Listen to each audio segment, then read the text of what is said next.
దేవుని పరిశుద్ధ నామానికి మహిమ కలుగును. హల్లెలూయా. మన ప్రభువును ప్రియరక్షకుడైన యేసుక్రీస్తు శ్రేష్టమైన నామంలో నేటి ఆరాధన కూడా వచ్చిన మీ అందరికీ కూడా నా హృదయపూర్వకమైన వందనాలు తెలియజేస్తా ఉన్నాను. దేవుని మహాకృప కనికరాలను బట్టి దేవుడి రీతిగా మనల్ని సజీవుల సంఖ్యలో ఉంచి మరొక మన నూతన మాసములో ప్రభు దినాన ఆయన సన్నిధిలో మనం ఉండడానికి ప్రభువు సహాయం చేశారు. హల్లెలూయా. నేటి ధ్యానము కొరకు ఒక వాక్యాన్ని చదువుకుందాం. పరమగీతము 2వ అధ్యాయము 14వ వచనాన్ని. పరమగీతము 2వ అధ్యాయము 14వ వచనాన్ని అందరం కలిసి చదువుకుందామా? అందరం కలిసి చదువుకుందాం. బండ సందులలో ఎగురున పావురమా, పేటు బేటలను ఆశ్రయించిన పావురమా, నీ స్వరము మధురము, నీ ముఖము మనోహరం. నీ ముఖము నాకు కనబడనిమ్ము, నీ స్వరము నాకు వినబడనిమ్ము. ప్రార్థన. మమ్మల్ని మిక్కిలిగా ప్రేమించిన మా ప్రియ పరలోకపు తండ్రి, ఉదయాన మీ పాద సన్నిధిలో ఉండటానికి కృపనిచ్చారు. స్తోత్రాలు. గడిచిన మాసం అంతా మీ రకం నీడలో భద్రపరిచారు. ఈ నూతన మాసములో మొదటి ఆదివారాన్న మీ సన్నిధిలో ఉండటానికి సహాయము చేశారు. సమస్తాన్ని అనుకూలపరిచారు. మీకు వందనాలు. మీరు ఏర్పాటు చేసిన ఈ లేఖనాన్ని బట్టి స్తుతిస్తూ ఉన్నాం. ఈ లేఖనాన్ని మా వెనుకడిలో దీవించండి. మా సమయాన్ని దీవెనకరంగా మార్చండి. వినగలిగిన చెవిని గ్రహించే హృదయాన్ని మాకు మాడయ్యా. అల్పుని ప్రభావాలను మరుగు చేయండి. మీ ఆత్మచేత నింపి వాడుకోనండి. వాతావరణాన్ని అనుకూలపరచండి. సమస్తాన్ని మీ స్వాధీనంలో ఉంచుకోండి. మీ నామానికి మహిమ తెచ్చుకోండి. యేసయ్య నామం అడిగి వేడుకుంటున్నాము తండ్రి. ఆమేన్. దేవునికి స్తోత్రం. హల్లెలూయా.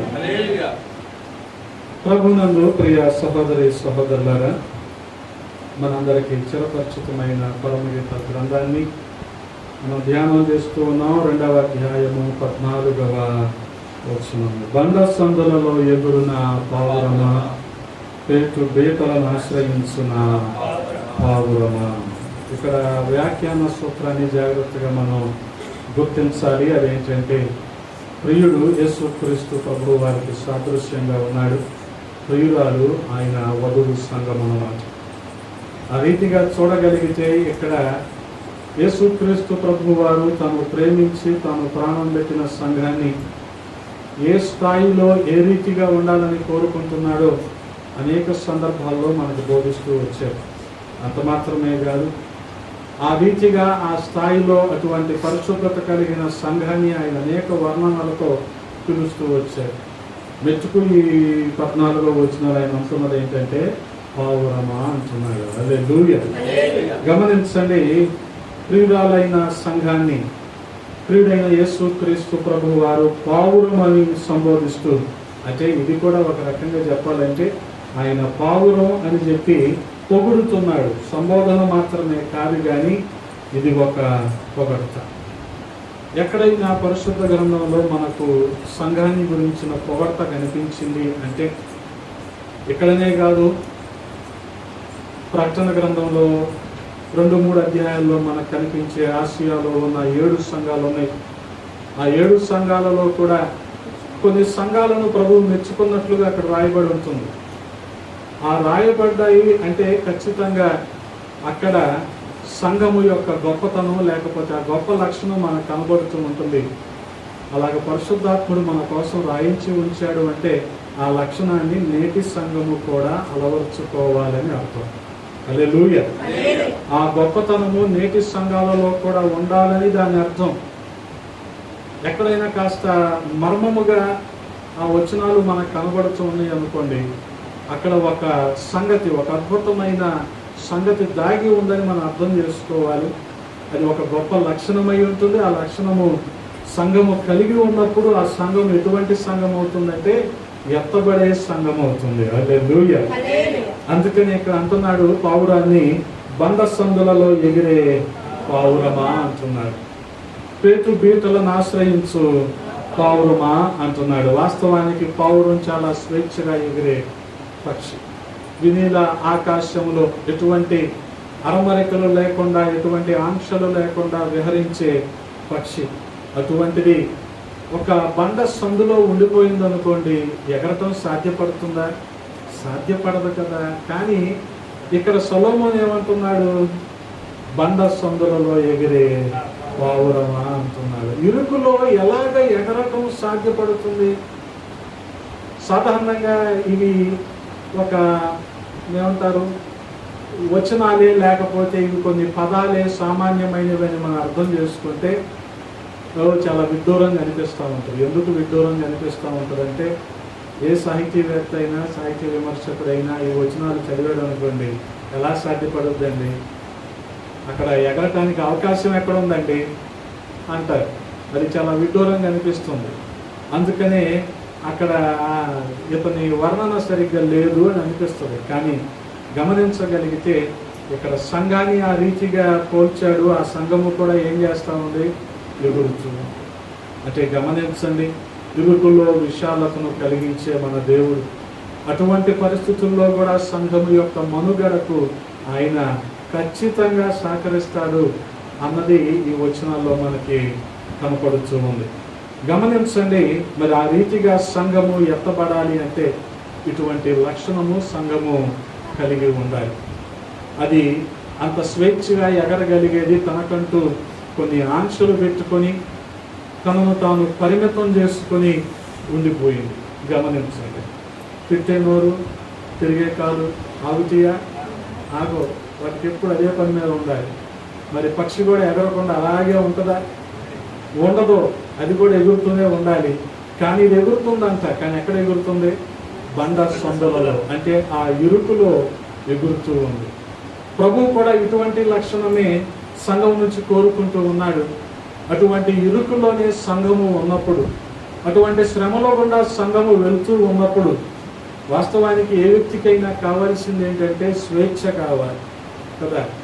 ఆ స్వేచ్ఛను బట్టి వారు అనేకం అనుభవించాలనుకుంటారు ఈ లోకంలో. మనుషులకు కావాల్సింది అదే. కానీ ఇక్కడ సంఘానికి కావాల్సింది లోకంలో ఉండే స్వేచ్ఛ కాదు, ఈ ఇరుకులో ఉండే స్వచ్ఛత లేదా పరిశుద్ధత. ఆ పరిశుద్ధత ఉన్నప్పుడే అది ఎత్తబడే సంఘముగా ఉంటుంది. హల్లెలూయా. గమనించండి, అందుకనే అనేక అవకాశాలు ఉండి కూడా దీనికి ఏమి రెక్కలు తెగిపోలేదు, కాళ్ళు విరిగిపోలేదు. రెక్కలు ఉండి కూడా తనను తాను ఏం చేసుకుంది? పరిమితం చేసేసుకుంది. ఎందుకని? రాకడలో ఎత్తబడటానికి ఇది ఒక సిద్ధపాఠం. గమనించాలి, అవకాశాలు ఉండి కూడా. అంటే సాధారణంగా పరిశుద్ధత అంటే మనం ఏమనుకుంటామంటే పాపము చేయకుండా ఉండటం పరిశుద్ధత అనుకుంటాం. నిజమే కాదనం. కానీ పాపము చేయగలిగే అవకాశం ఉండి కూడా చేయకుండా ఉండటమే పరిశుద్ధత.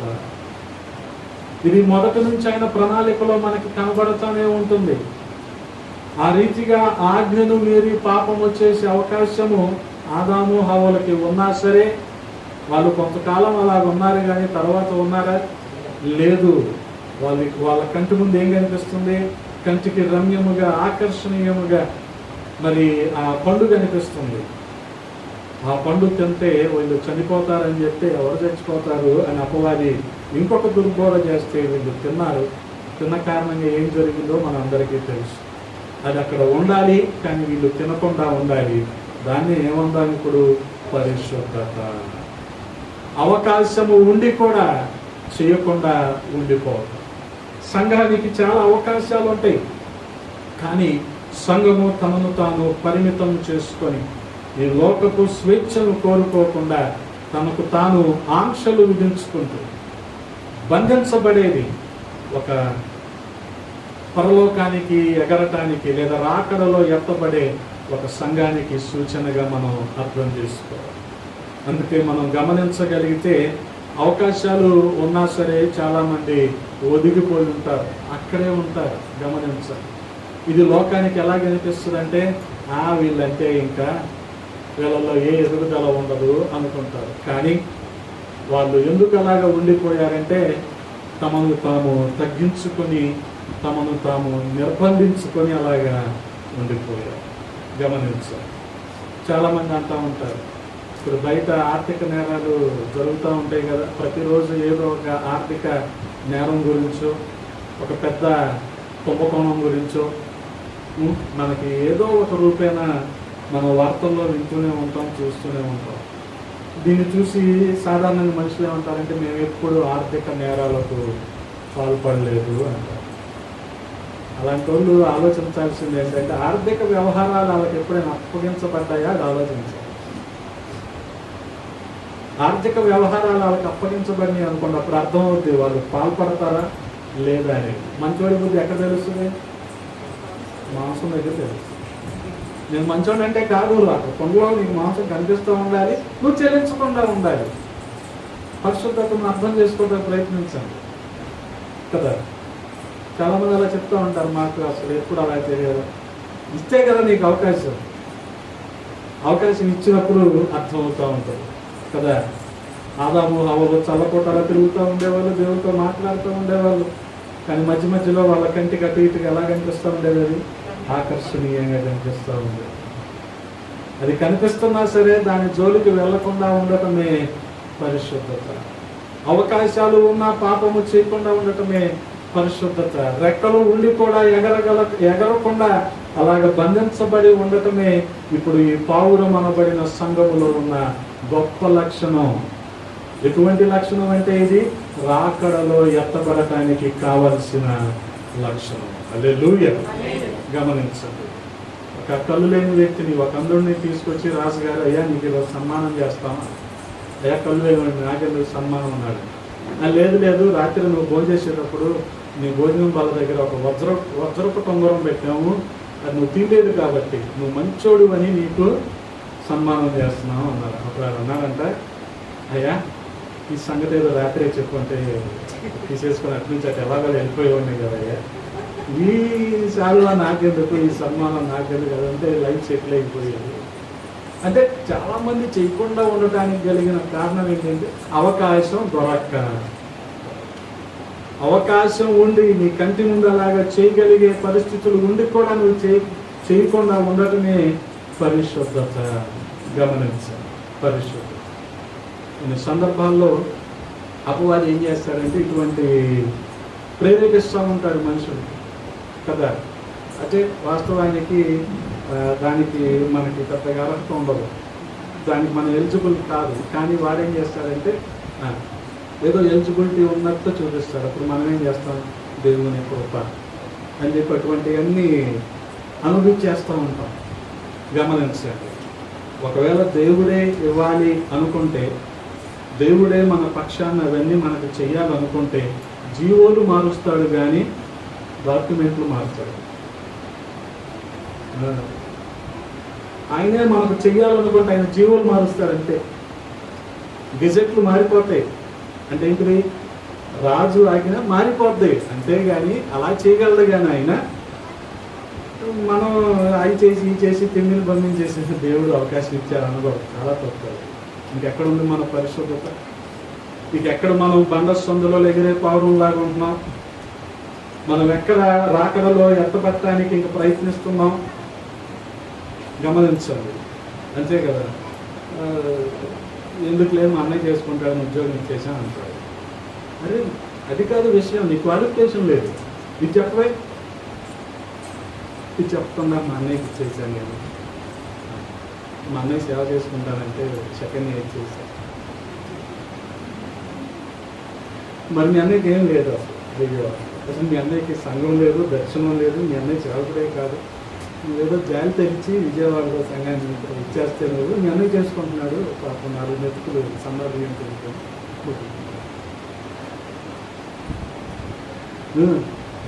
కదా. ఎక్కడుంది సార్? ఎక్కడ మనం బండ సొందలలో పౌరంలాగా ఉంటున్నాం? పేటు బీటలను ఆశ్రయించే పౌరంలాగా మనం ఎక్కడ ఉంటున్నాం? గమనించండి. అందుకనే పరిశుద్ధతను చాలా జాగ్రత్తగా మనం అర్థం చేసుకోవాలి. అవకాశం ఉంటుంది, కానీ చేయకుండా ఉండటమే. చూడగలిగితే అనేక సందర్భాలలో మనకి ఇటువంటివే కనబడుతూ ఉంటాయి. ఏది యోసేపు గనక మనం గమనించగలిగితే, యజమానుడు యోసేపుకు అన్నీ అప్పగించాడు. ఒకానొక సందర్భంలో యజమానురాలు కూడా పాపం చేయమని ప్రేరేపించింది. కానీ యోసేపు ఎవరికి భయపడ్డాడు? యజమానుడికి కాదు, దేవునికి భయపడ్డాడు. అంటే అవకాశము ఉండి కూడా యోసేపు ఆ రీతిగా చేయలేదు. హల్లెలూయా. గమనించండి, అదే పరిశుద్ధత. ఒకానొక సందర్భంలో యోసేపుకు అన్నల మీద ప్రతీకారం తీర్చుకునే అవకాశం కూడా వచ్చింది. తీర్చుకున్నాడా? లేదు, లోపలికి వెళ్ళి ఏడ్చాడు. వాళ్ళందరూ ఎదురుగా కూర్చుంటే అతన్ని గుర్తించలేదు. అతను ఏదో అనుకున్నాడు, వాళ్ళు కూడా ఏదో అనుకుని అలాగే ఉండిపోయారు. ఆ విషయాన్ని గ్రహించుకొని లోపలికి వెళ్ళి ఏడ్చాడు. అంతేగాని వచ్చారు, ఆ రోజు నన్ను ఎక్కడో పడేశారు, ఈ రోజున కట్టేయండి ఎవరిని, దొరికింది మంచి ఛాన్స్ అనుకున్నాడా? అనుకోవాలి. అవకాశం ఉన్నా సరే గమనించండి, యోసేపు ఆ రీతిగా చేయలేదు. మనం చూడగలిగితే ఆదికాండము 39వ అధ్యాయము 7వ వచనంలో రాయబడి ఉంటుంది. అటు తర్వాత అతని యజమానుని భార్య యోసేపు మీద కన్ను వేసి తనతో సైనించమని చెప్పాను. అయితే అతడు ఒప్పుకొనక, యజమానుడు తనకు కలిగినదంతయు నా చేతికి అప్పగించెను కదా, నా వశమున తన ఇంటిలో ఏమి ఉన్నదో అతడు ఎరుగడు. ఈ ఇంటిలో నాకంటే పైవాడు ఎవడును లేడు. నీవు అతని భార్యమైనందున నిన్ను తప్ప మరి దేనిని నాకు అప్పగింపక ఉండలేదు. కాబట్టి నేను ఎట్లు ఎంత ఘోరమైన దుష్కార్యము చేసి దేవునికి విరోధముగా పాపము కట్టుకొందునని తన యజమానుని భార్యతో. గమనించండి, అటువంటి అవకాశం వచ్చినా సరే ఏం ఆలోచించాడు? నేను ఎలాగా ఎంతటి ద్రోహం చేస్తాను, నా యజమానునికి నేను ఎలాగా అపనమ్మకంగా ప్రవర్తించగలను అనుకున్నాడే కానీ ఆ రీతిగా పాపము చేయలేదు. కన్నల విషయం చూడగలిగితే 45వ అధ్యాయములో 4వ వచనంలో, అంతటా యోసేపు నా దగ్గరకు రండి అని తన సహోదరులతో చెప్పినప్పుడు వారు అతని దగ్గరకు వచ్చిరి. అప్పుడు అతడు ఐగుప్తునకు వెళ్ళునట్లు మీరు అమ్మి వేసిన మీ సహోదరుడైన యోసేపును నేనే, అయినను నేను ఇక్కడికి వచ్చునట్లు మీరు నన్ను అమ్మి వేసినందుకు దుఃఖపడకుడి, అది మీకు సంతాపము పుట్టింపనీయకుడి, ప్రాణరక్షణ కొరకు దేవుడు మీకు ముందుగా నన్ను పంపించెను. గమనించండి, దాన్ని ఎలాగనుకున్నాడు యోసేపు? అన్నలు ప్రతీకారం చేసినట్టు అనుకోలేదు. ఎలాగనుకున్నాడు? మీకంటే ముందుగా నేను ఇక్కడికి రావటానికి మీరే నాకు ఒక బైపాస్ వేశారు. ఆ బైపాస్లో నుంచి నేను అలాగే ఇక్కడికి వచ్చేసాను, అంతేగాని మీ వల్ల ఇలాగైపోయా. తనకు అవకాశం వచ్చింది, ఎవరిని? అన్నల్ని శిక్షించే అవకాశం. శిక్షించలేదు సరికదా, ఈ రీతిగా. కొన్నిసార్లు యోసేపు లాగానే మన జీవితాల్లో కూడా ఎదురవుతూ ఉంటాయి. మనుషులు ఏదో కానిది మన పట్ల చేయాలని అనుకుంటూ ఉంటారు, కానీ దేవుడు వాటిని మనకు అనుకూలంగా మారుస్తాడు. దేవుడు మనకి అనుకూలంగా మారుస్తాడు.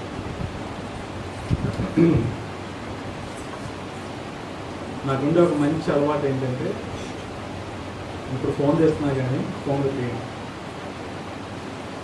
ఒక మంచి క్వాలిటీ అన్నమాట నాకు మొదటి నుంచి. ఎవరు యూనివర్సిటీ కాదు, ఎవరు ఫోన్ చేసినా ఇప్పుడు సేవలోకి వచ్చాక ఫోన్లు అటెండ్ చేస్తాను. నేను నమ్ముతారో మీకు విచిత్రంగా అనిపించవచ్చు. ఈరోజు నేను కాలేజీకి రానండి, ఈరోజు క్లాసుకి రానండి అని కూడా చెప్పను. అంత అటగోలుగా ఉండేవాడు. ఎందుకంటే నాతో వాడికి అవసరం. నేను పాఠం చెప్పకపోతే వాడికి గర్వం అనుకునేవాడు. అలాంటి ఒక రోజున ఫోన్ ఇంట్లో పెట్టేసి నేను ఏదో ఊరే కూడా వెళ్ళిపోయా. ఫోన్ మాత్రం ఇంట్లోనే ఉంది, అది మోగుతానే ఉంది. ప్రిన్సిపల్ ఫోన్ చేశారు, చేసి 4 రోజులకి వేరే వాడిని పెట్టేసుకున్నారు.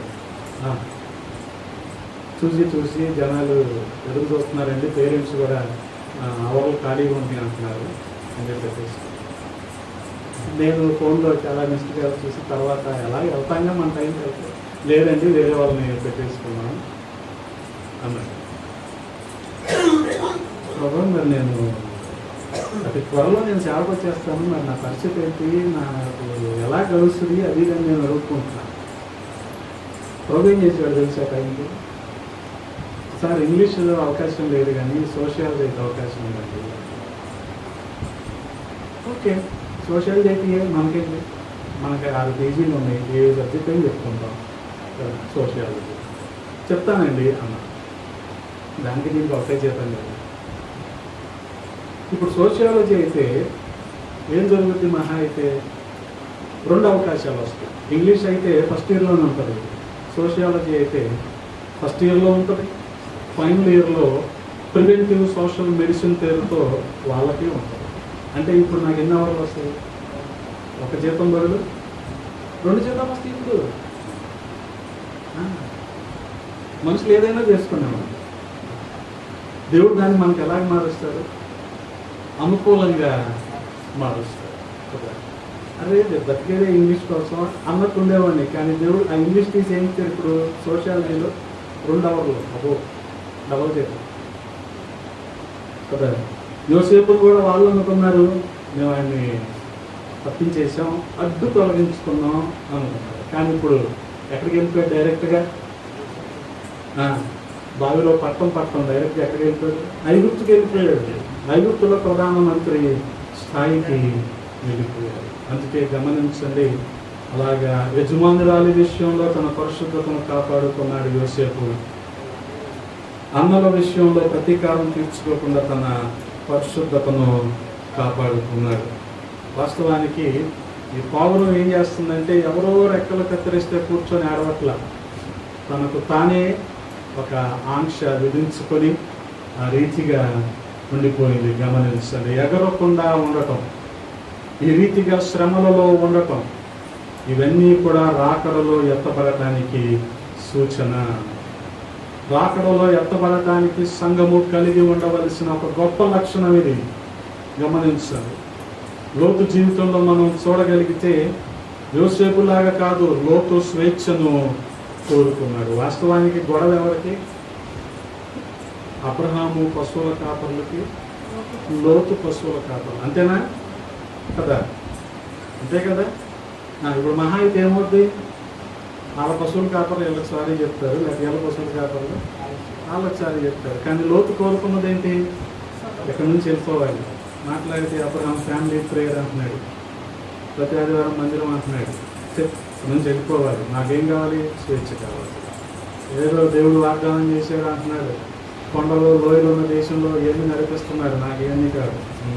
ఏం కావాలి ఇప్పుడు? లోతుకి స్వేచ్ఛ కావాలి. అందుకనే మనం చూడగలిగితే ఆదికాండము 13వ అధ్యాయంలో 11వ వచనంలో, ఆదికాండం 13వ అధ్యాయం 11వ వచనంలో, కాబట్టి లోతు తనకు యోర్దాను ప్రాంతం అంతటిని ఏర్పరచుకొని తూర్పుగా ప్రయాణము చేసెను, అట్లు వారు ఒకరికి ఒకరు వేరై పోయిరి. అబ్రాహాము మాత్రం ఎక్కడ ఉన్నాడు? కనానులో నివసించను. లోతు ఆ మైదానం అందున్న పట్టణము గల ప్రదేశములలో కాపురం ఉండి సొదొమ దగ్గర తన గుడారము వేసుకొనెను. గమనించండి, స్వేచ్ఛ పేరుతో లోతు చేసింది ఏంటంటే, దేవుడు నడిచిన ప్రాంతంలోకి వెళ్ళా, దేవుడు చూపించిన ప్రాంతంలోకి వెళ్ళా, దేవుడు ఏదో కొలిచి ఇచ్చిన ప్రాంతంలోనికి వెళ్ళాల. ఎక్కడికి వెళ్ళాడు? ఒక శాపగ్రస్తమైన ప్రాంతానికి వెళ్ళిపోయాడు, సొదొమ గొమొర్రా ప్రాంతానికి వెళ్ళిపోయాడు. అబ్రహాము మాత్రం ఎక్కడున్నాడు? కనానులోనే ఉన్నాడు. అందుకని మీరు వెళ్ళబోతున్న దేశము ఏదో మైదాన ప్రాంతం కాదు, అది కొండలు లోయలు ఉండే ప్రాంతం, అదే కనాను. అంటే ఏంటి? ఇప్పుడు అబ్రహాము కూడా బండ సందులలో ఎగిరే పావురం లాగానే ఉండిపోయాడు. అంతేగాని స్వేచ్ఛ కోరుకోలేదు. లోకంలో విహరించాలి, లోకస్తులతో కలిసి జీవించాలని అబ్రహాం ఏ రోజు కూడా అనుకోలేదు. ఆ రీతిగా దేవుని పక్షంగా నిలబడ్డాడు.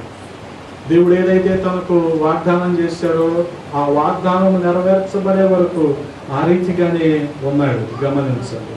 చూడగలిగితే 13వ అధ్యాయంలోని మరి 18వ వచనంలో అప్పుడు అబ్రాము తన గుడారము తీసి హెబ్రోనులో మమ్రే దగ్గర ఉన్న సింధూర వృక్ష వనములో దిగి అక్కడ యెహోవాకు బలిపీఠము కట్టెను. గమనించండి. అబ్రహాం అయితే ఎక్కడున్నాడు ఇప్పుడు? లోతైతే శాపగ్రస్తమైన సొదొమ గొమొర్రాలో ఉన్నాడు. అబ్రహాం మాత్రం హెబ్రోనులో ఉన్నాడు. హెబ్రోను అంటే దేవుని సహవాసము. హల్లెలూయా. బేతేల్ అంటే దేవుని ఇల్లు, హెబ్రోను దేవుని యొక్క సహవాసము. దేవుని సహవాసంలో ఉన్నాడు. కానీ లోతు మాత్రం సొదొమ గొమొర్రాకు వెళ్ళిపోయాడు. అవకాశాలు ఉన్నా సరే వాస్తవానికి ఎవరు పెద్దోడు? వయసులో అబ్రాహాము పెద్దోడు. ఒకవేళ ఎంపిక ఎంచుకోవాలంటే ఎవరు ముందుగా ఎంచుకోవాలి కదా? అప్పుడు ఎంచుకొని ఉంటే మంచి చూపులకి మంచిగా కనిపించేది, ఆకర్షణీయంగా కనిపించే భూమిను, మైదాన ప్రాంతాలను ఎంచుకోవచ్చు కదా. ఎంచుకునే అవకాశం ఉంది కదా. ఉండి కూడా అబ్రాహాం ఎక్కడున్నాడు? హెబ్రోనులోనే ఉండిపోయాడు. హల్లెలూయా. గమనించండి. చాలా మందికి ఏంటంటే ఆ బండ సందులలో ఉండటం ఇష్టం ఉండదు. చాలా మందికి ఇష్టం ఉండదు. సరే, నీకు ఇష్టం లేకపోతే నువ్వు వెళ్ళిపో. అంతేగాని లోతు ఏం చేసేది? రండ్రా మీరు కూడా ఇదే బాగా. అందుకని సేవలో ఏదైనా నేర్పించగలం కానీ నమ్మకత్వాన్ని నేర్పించలేము. ఒక ఇంపాసిబుల్. నమ్మకత్వం లోపించిన చోట కొన్ని బాధ్యతలు అప్పగించలేము. అప్పగించి వారిని భ్రష్టులను చేయలేము. వారు నమ్మకంగా ఉండరని తెలిసి కూడా వారికి బాధ్యతలు అప్పగించామనుకోండి, ట్రయల్ అండ్ ఎర్రర్ మెథడ్ ఉపయోగించకూడదు. అది చేస్తాడు, చేయడు, వస్తాడు, వాడు, ఇలాంటివి చేయకూడదు. ఆ విచక్షణ మనకి ఇచ్చాడు కదా దేవుడు. ఒకవేళ అటువంటి వారు నమ్మకస్తులు కాదని అప్పగించి కూడా వారికి మరింత శాపగ్రస్తమైన జీవితంలోకి వారిని ఎట్టేయకూడదు. తెలిసి వారి శాపాన్ని మనం తప్పించాలంటే వారిని కొంత నియంత్రించాలి కదా. అందుకే చాలా జాగ్రత్తగా వివేకంతో ఆలోచించాలి. ఈ విషయాలను గమనించాలి. లోతు చేసిన పని అదే. స్వేచ్ఛ పేరుతో ఎక్కడికో వెళ్ళిపోయాడు. అక్కడికి తన పతనం ఏమిటో మనందరికీ తెలుసు. సరే, వెళ్ళాడు కదా, అక్కడ కొంతమందిని అయినా విశ్వాసులుగా తయారు చేసి ఉంటాడేమో అన్న ఉద్దేశంతో సొదొమ గొమొర్రా ప్రాంతాలు నాశనం చేయబడేటప్పుడు దేవదూతలు ఆ మీదగా వెళ్తుంటే అబ్రాహాం దగ్గర ఆగి కాస్త విశ్రాంతి తీసుకొని కాస్త ఆహారం తిని మళ్ళీ తిరిగి వెళ్తుంటే ఎక్కడి నుంచి మొదలు పెట్టాడు అబ్రహాం బేరం? 100 మంది దగ్గర నుంచి మొదలు పెట్టాడు. కానీ అక్కడ ఉన్నది ఎంతమంది? 4. లోతు భార్య, లోతు 2 కదా. ఎంతమందిని తయారు చేశాడు? తయారు చేసింది ఎవరు లేదు. ఎక్కడ ఉన్న వాళ్ళే అక్కడ ఉన్నారు. లేదు, మీకు తెలియదు. లేదు, సేవకుల మీటింగ్లో చాలా ఎటకారంగా మాట్లాడతారు సేవకులతో. ఇలాంటి సమస్యల్ని చాలా వ్యంగ్యంగా చెప్తూ ఉంటారు. సమస్యలు ఎలాగ ఉంటాయి, వాళ్ళు దానికి ఎలా ఇదవ్వాలని. ఇక్కడ ఎంతమంది ఉన్నారో అక్కడ ఎంతమంది ఉన్నారు. కొత్తగా వచ్చి ఎవరేమి ఇదవ్వాలా. అయితే 20 దగ్గర ఆగేవాడుగా అబ్రాహాము. అక్కడికి అబ్రహాం ఎంతవరకు బతిమలాడుకోవాల్సి వచ్చింది? 100 దగ్గర నుంచి 4 వరకు బతిమలాడుకోవాల్సి వచ్చింది. ఆఖరికి అందులో మళ్ళీ ఒకటి అక్కడ దశం భాగం, 4లో ఒకరు. ఇక సొదొమ గొమొర్రా నుంచి బయటపడింది ఎవరు అంటే లోతు కుమార్తె. గమనించి ఇది శాపమని తెలిసి ఎందుకు అక్కడ ఉంటున్నావు లోతు అని అడిగితే లోతు ఏం చెప్తాడో తెలుసా? నాకు కొద్దిగా అవకాశం ఇచ్చారండి, నేను ఆ సొదొమ గొమొర్రాలో పెద్దగా ఉండటానికి నాకు అవకాశం ఇచ్చారు. అందుకని లోతు ఎంతసేపు ఎక్కడ ఉండేవాడు? ఆ పంచాయతీ బెంచ్ దగ్గరే ఉండేవాడు. అదే బైబిల్లో రాయబడిన గవిని. అక్కడే ఉండేవాడు. ఎందుకని? తీర్పులు తీరుస్తా, అతి మనిషి కదా. చాలా సందర్భాల్లో స్టేజ్ మీద కూర్చోనని చెప్పా కదా మీకు, కూర్చోను సాధారణంగా 99% స్టేజ్ని అవాయిడ్ చేస్తారు. ఎందుకనంటే వేదికను అలంకరించిన అంటారు కదా. అంటే ఇప్పుడు అర్థం ఏంటి? స్టేజ్ మీద ఉన్న వాళ్ళందరూ వేదికకి అలంకారం. నిజంగా అలంకారమేనా? కానీ నిజంగా అలంకారమేనా? ఇప్పుడు స్టీఫెన్ గారు మాట్లాడుతూ ఉంటారు, స్టీఫెన్ గారు వెనకాల నలుగురు కూర్చొని అది నిజంగా అలంకారమేనా? స్టీఫెన్ గారు ఆ స్థాయిలో దేవుని వాక్యాన్ని బోధిస్తూ ఉంటే అది వెనకాల కూర్చొని అవుతూ ఉంటే అది ఎలా ఉంటుంది? అలంకారంగా ఉండదు, ఆటంకంగా ఉంటుంది. కొంతమంది స్టేజ్ మీద ఉన్న ఆటంకమే, స్టేజ్ కింద ఉన్న ఆటంకమే. అందుకని స్టేజ్ మీద కూర్చోబెడితే కనీసం కొద్ది కంట్రోల్లో ఉంటారని వేదికను అలంకరించమంటారు. అలాంటి ఆటంకంగా ఉండకుండా ఉంటారని కదా. కింద ఉన్నారనుకోండి, 5 చేయాలి, ఈ చేయాలి, అవన్నీ సరుకుతూ ఉంటారు. స్టేజ్ మీద ఉంటే అవకాశం ఉండదు కదా, ఉన్నాయో 2 చేయాలి. అందుకని లోతుకు కూడా అదే పని అప్పచెప్పారు. లోతుకి ఏమనిపించింది? అబ్బా, కోతికి కొబ్బరికాయ దొరికినట్టు అనిపించింది. నాకు అవకాశం ఇచ్చారండి, నాన్ లోకల్ నేను సదోమ గొమొర్రా వాస్తవ్యుడిని కాదు, బయట ఊరు నుంచి వచ్చారు, అయినా నాన్ లోకల్ నాకు అవకాశం ఇచ్చారు. ఇంకన్నీ ఆయన భుజాన్ని వేసుకొని ఆ పంచాయతీ బెంచ్ దగ్గరే కూర్చొని తీర్పులు తీరుస్తారు. కుటుంబం సంగతి ఏంటి, వారి రక్షణ సంగతి ఏంటి, ఈ అనవసరం, ఈ పట్టించుకునేది లేదు. ఇంకా ఆఖరికి అగ్నిగంధకాలు కురిపించబడుతూ ఉంటే బ్రతుకు జీవుడా అంటూ 3 మాత్రం రక్షించబడ్డారు. అంటే గమనించాలి. కారణం ఏంటో తెలుసా? లోతు ఆ బండ సందులలో ఎగిరే పావురంలాగా తనను తాను నిర్బంధించుకొని ఆంక్షలు విధించుకొని ఉండటానికి ఇష్టపడలేదు. అబ్రాము దగ్గర ఉండటానికి ఇష్టపడలేదు. చాలామందికి ఏమంటారు, అలాగా ఎవరైనా కంట్రోల్డ్గా ఉంచితే ఇష్టం ఉండదు. వాళ్ళకి ఏం కావాలి? స్వేచ్ఛ. స్వేచ్ఛ పేరుతో లోకంలోకి వెళ్ళిపోవాలి కదా. లోకంలో ఎలా ఉంటుంది కదా, లోకంలో ఎలా ఉంటుంది? స్వేచ్ఛ ఉంటుంది, ఏమైనా చేయొచ్చు. చింపుకున్నా ఎవడు అడగరు లోకం కదా. మోకాళ్ళ దగ్గర, కాళ్ళ దగ్గర, ఎక్కడ చింపుకున్నా ఎవరు అడగరు లోకంలో కదా. అంత స్వేచ్ఛ ఉంటుంది. లోకం ఇంకెంత ఇదిగా ఉంటుంది. వెళ్ళేటప్పుడు ఒక డ్రెస్ వేసుకెళ్ళచ్చు, వచ్చేటప్పుడు ఇంకో డ్రెస్లో రాదు. లోకం స్వేచ్ఛ ఉంటుంది వాళ్ళకి. సంఘం అలాగ ఉండదు. సంఘంలో ఒక నియంత్రణ ఉంటుంది, సంఘంలో ఒక కట్టడి ఉంటుంది. ఇది నచ్చకే లోతు ఏం చేశాడు? అబ్రహాం దగ్గర నుంచి వెళ్ళిపోయాడు. హాగరు కూడా ఒకానొక సందర్భంలో హాగరుకున్న ఐడెంటిటీ మర్చిపోయింది. దేవదూత గుర్తు చేస్తున్నాడు హాగర్ని. ఏమని పిలిచాడు హాగర్ని? అది ఆమె ఐడెంటిటీ, అది ఆమె ఆధార్ కార్డు అదే. శారాయి దాసివైన హాగరు, నువ్వు ఎక్కడి నుంచి వచ్చావు, నువ్వు ఎక్కడికి వెళ్తున్నావు కదా. ఈ లోకంలో నువ్వు దాహంతో ఎండిపోయి ఎడారిలో చచ్చిపోయే కంటే నువ్వు వెళ్ళి అణిగి మణిగి ఉండు. అక్కడే నీకు కాపుదల, అక్కడే నీకు భద్రత. ఈ లోకంలో విహరించి మాంజాలు తెగి నువ్వు చచ్చిపోయే కంటే ఆ బండ సొంతంలో ఉండిపోవడం కదా. ప్రభు మన నుంచి కోరుకునేది అదే. అందులోనే పరిశుద్ధత ఉంది. దానివల్లే మనం రాకడలో ఎత్తబడే సంఘముగా ఉంటాము. హల్లెలూయా. గమనించాలి. ఆఖరికి ఏమనిపించింది? ఆ పడే కష్టం మీద అక్కడికంటే ఇక్కడ పడితే అబ్బా మనకే 4 డబ్బులు మేలు. ఆడికి కానుకెత్తంటే ఆడ ఒరిస్సా అంటున్నాడు, కర్ణాటక అంటున్నాడు. ఆ కానుకేదో మనమే తీసుకున్నాం.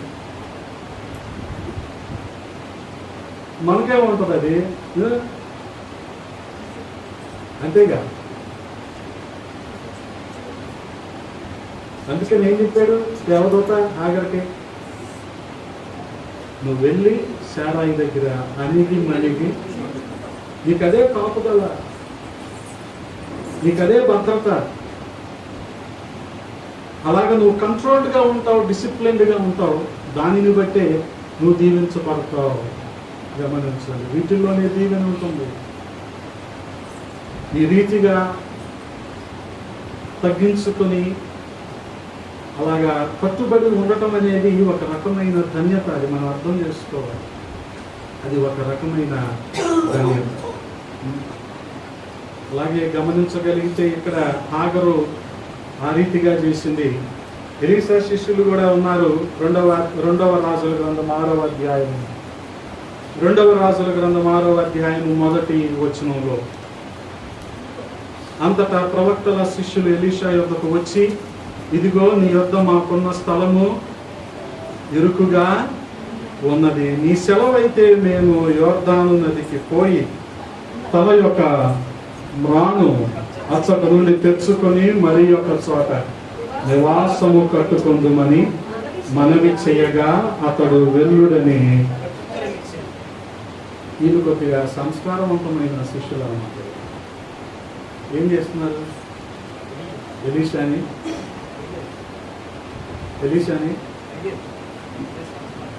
పర్మిషన్ అడుగుతున్నారు. ఎలీషా కారణం ఏం చెప్తున్నారు? ఇక్కడున్న స్థలం మీకు మాకు సరిపోవటం లేదు. ఎలా ఉందంట? బండ సందులు ఎలా ఉంటాయి? ఇరుకుగానే ఉంటాయి. పావురం అటు తిరుగుగా ఉన్నా ఇటు తిరుగుగా ఉన్నా ఇరుగ్గానే ఉంటుంది. పావురం రెక్కలు అంత డెలికేట్గా ఉంటాయో మీకు తెలుసుగా. అందుకని ఏం చేస్తాం? ఒక రెక్క తీసుకొని అంటూ ఉంటాం కదా. ఎందుకని? అదంత స్మూత్గా, అంత ఫ్రెజైల్గా ఉంటుంది, అది సున్నితంగా ఉంటుంది. అలాంటిది ఇరుకులో ఎలా ఉండగలుగుతుంది? అలాగ ఉంటేనే రాకడలో ఎత్తపడుతుంది. గమనించండి. ఇక్కడ ఎలీషా శిష్యులకి ఎలాగుందంట? ఎలీషాతో ఉండటం ఎలాగుంది? ఇరుకుగా ఉంది. ఎలీషా పద్దాక ఆంధ్ర క్రైస్తవ కీర్తనలే పాడుతున్నాం. మేమైతే కొత్తగా వచ్చే అహమోడి పాటలు, సాయిబుల్ పాటలు కూడా పాడతాం. నువ్వు పాడిన ఒకట్లా ఉన్నావు. మాకు ఇరుకుగా ఉంది, చాలా ఇరుకుగా ఉంది మాకు. నువ్వేమో ఓన్లీ తాత మామల పాటలే పాడుతున్నావు. మాకు చాలా ఇరుకుగా ఉంది. ఇదిగో ఎలీషా, నువ్వు దేవుని చిత్తం కోసం ప్రార్థన చేద్దామంటున్నావు. మాకు అలా కాదు. వెంటనే టచ్ అనగానే మేము పడిపోవాలి. మాకు చాలా ఇరుకుగా. అందుకని ఏం చేస్తున్నారు వీళ్ళు? ఇరుకులో నుంచి ఉండటానికి బయటికి వెళ్ళి తలా ఒక మ్రాను తెచ్చి ఏమంటున్నారు? తలా ఒక మ్రాను తెచ్చి, గమనిస్తున్నారా? 2వ వచనంలో, అచ్చట నుండి తెచ్చుకొని మరి ఒక చోట నివాసము కట్టుకుందుమని మనవి చేయగా. ఏమాత్రం లోబడే శిష్యులైతే, ఏమాత్రం విఘ్నత కలిగిన శిష్యులైతే ఏమంటారు? తలా ఒక మ్రాను తెస్తాం, ఉన్నదాన్ని ఏం చేద్దాం? విషయాల్లో పడుద్దాం అంటారు. కానీ వీళ్ళు ఏమంటున్నారు? మరి ఒక చోట కదా. మనుషుల అంతరంగం ఇలాగే ఉంటుంది. మరి ఒక చోట అంటే వీళ్ళకి ఏం కావాలి? ఒక స్వేచ్ఛ కావాలి. వాస్తవానికి ఎప్పుడైతే ఇటువంటి కట్టుబాటును మీరి స్వేచ్ఛను విశ్వాసి కోరుకుంటాడో ఖచ్చితంగా లోకం ప్రభావము ఉంటుంది అని మనం మర్చిపోకూడదు. ఇరుకుని ఇష్టపడని వాడు, విశాలతను కోరుకునేవాడు క్రైస్తవుడు కానే కాదు. ఇలాంటి రాసు వ్యక్తి ఎంత రాసావా? నువ్వు రాయడు, మళ్ళీ రా. ఇరుకును ఇష్టపడని వాడు, విశాలతను కోరుకునేవాడు క్రైస్తవుడే కాదు. క్రైస్తవుడు అంటే అలాగే ఉంటుంది. నువ్వు సేవ చేస్తాను అంటే నీకు మొదట ఆటంకం కుటుంబం నుంచే వస్తుంది. అదే క్రైస్తవుడు. లేదు మా వాళ్ళు అంతా నా వెనకాల తీసే పక్కన అంటే నీకు ఇరుకు ఇష్టం లేదు, నువ్వు విశాలతే కోరుకుంటున్నావు కదా. విశాలతే కోరుకుంటున్నారు, స్వేచ్ఛ కావాలి మనుషులకు.